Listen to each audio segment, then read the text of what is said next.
Haven't there always been different people of different generations working side by side? Why are we talking about this now? There are three things that are different about generational difference now. And I just want to put them on the table so you know what they are. The first thing is what we call the numbers problem. And here's the numbers problem in a nutshell. On one end of the spectrum, there's an age bubble. On the other end of the spectrum, there's a youth bubble. And in the middle, there's a gap.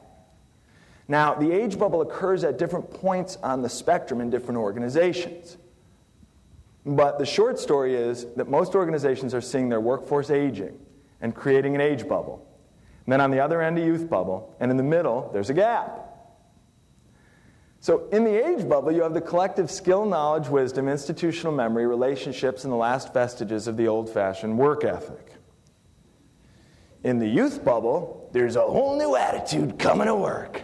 In the middle, the big issues in the middle of the age spectrum are leadership development. Because this is where we have so many folks who have grown up in the old-fashioned pay your dues, climb the ladder, sink or swim environment, and their expectations about what it takes to play a leadership role are very different from what's required to play a leadership role now. On the youngest end of the spectrum, the issues are attraction, selection, onboarding, up-to-speed training, performance management, rewards, incentives, and retention. And I'll talk about that a little bit. But what I want to zero in on is what I think is the number one issue, and that is the struggle that leaders and managers at all levels tell us they're having when it comes to managing this new high-maintenance workforce in this new high-pressure environment.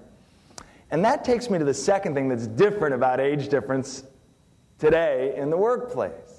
See, there used to be a very simple way of sorting out age diversity in the workforce. It was called the seniority system. And here's how it worked. You see, the older, more experienced people were in charge, and that's how it worked. The younger, less experienced people did as they were told. Worked like a charm. Right? You were supposed to hitch your wagon to the star of an established organization, pay your dues, and climb the ladder. Right? You were supposed to keep your head down, keep your mouth shut, and do as you were told. If nobody told you what to do, you were supposed to figure out what to do and do it anyway.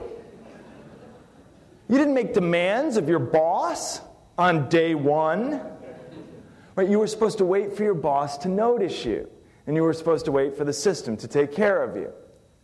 But the seniority system is breaking down nowadays for two reasons. The first reason is on the corporate side. See, on the corporate side, the order of the day is more, better, faster.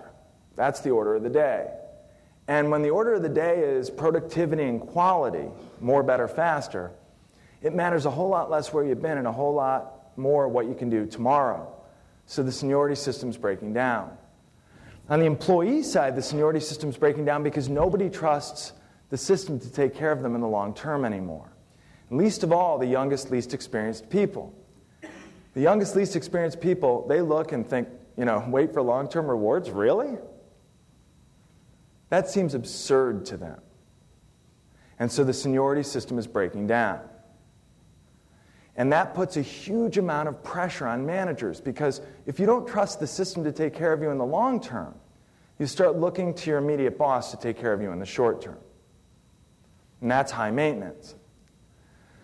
The third thing that's different in today's environment is we're all living through the most profound changes in our economy, society, culture, and workplace than any time since the Industrial Revolution.